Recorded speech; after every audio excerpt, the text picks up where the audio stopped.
কিভাবে আপনি speaking improve করবেন?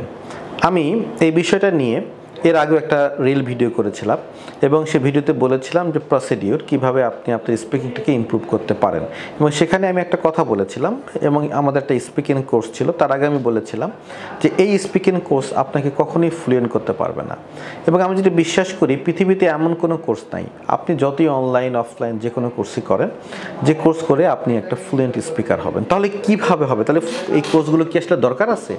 আমি বলবো দরকার আছে কিছুটা। কারণ হচ্ছে আপনাকে তো অ্যাটলিস্ট জানতে হবে সেটা হচ্ছে কীভাবে আপনি স্পিক করবেন। তো এই কোর্সগুলো আপনাকে সে গাইডলাইনটা দেয়, কিন্তু এই কোর্সগুলো যতই বলুক আপনাকে ফ্লুয়েন্ট স্পিকার বানাবে, কেউ বানাতে পারবে না। কেন বানাতে পারবে না? সেটা হচ্ছে স্পিকিং হচ্ছে একটা প্রোডাক্টিভ স্কিল। এটা ভিতরের কিছু আসবে, তারপর এটা বের হবে, আউটপুট হবে। এই আউটপুটটা করা অনেক কঠিন। সো আমি একটা ডিজাইন করেছিলাম যে কিভাবে আপনি এটার স্পিকিং ইমপ্রুভ করবেন। আজকে আমি কেন ভিডিওটা করছি তার পেছনে কারণ হচ্ছে আজকে আমি রেজাল্ট পেয়েছি, তাই স্ক্রিনশটটা লক্ষ্য করেন। একজন স্টুডেন্ট 4 পেয়েছে প্রথম দিন, তারপরে 1-2 মাস পরে সে IELTS পরীক্ষায় স্পিকিংয়ে 6.5 পেয়েছে। কিভাবে এটা পসিবল? এটা পসিবল একটা ওয়েতে। আমি সেই ওয়েটা 2-3 মাস আগে একটা রিল করে জানিয়েছিলাম। আমি এই চ্যালেঞ্জটা নিলাম, আজকে আমি সেই চ্যালেঞ্জের উত্তর দিচ্ছি। আমি এভিডেন্স সহ আজকে ভিডিওটা করছি, সেদিন আমি এভিডেন্স দেখাতে পারিনি। বিষয়টা কীরকম? আমরা আমাদের স্পিকিং কোর্সে যেটা করি, আপনাকে আমরা 16 ক্লাস দিই, অর্থাৎ 16টি ক্লাস দিই শুধুমাত্র IELTS স্পিকিংয়ের উপরে। মানে IELTS স্পিকিংটা কীরকম, কী কী স্কিল টেস্ট হয় সেই বিষয়গুলো আপনাকে আমরা ইনফর্ম করি।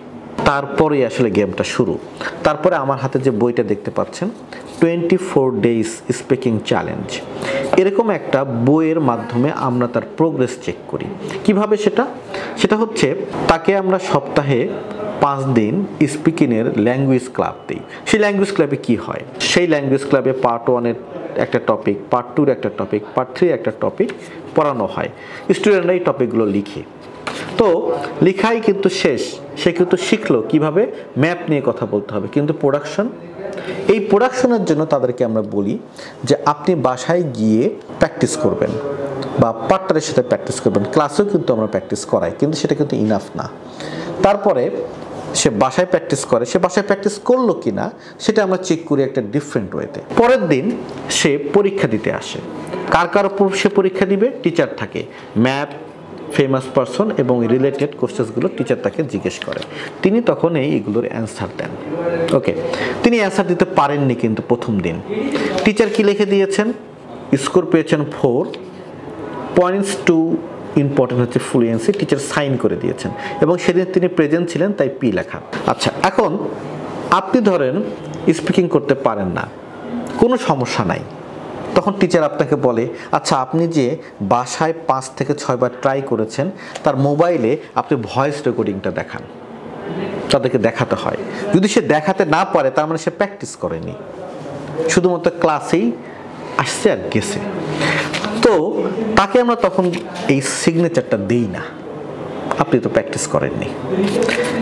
এইবার টিচার যখন ডে 2-তে চলে যান, টিচারের প্রথম কাজ হচ্ছে এইটা চেক করা, আপনার কি সিগনেচার আছে নাকি আপনার সিগনেচার নেই। যদি সিগনেচার থাকে তাহলে আপনি ডে 2 করতে পারবেন, আর সিগনেচার না থাকলে আপনি ডে 2 করতে পারবেন না।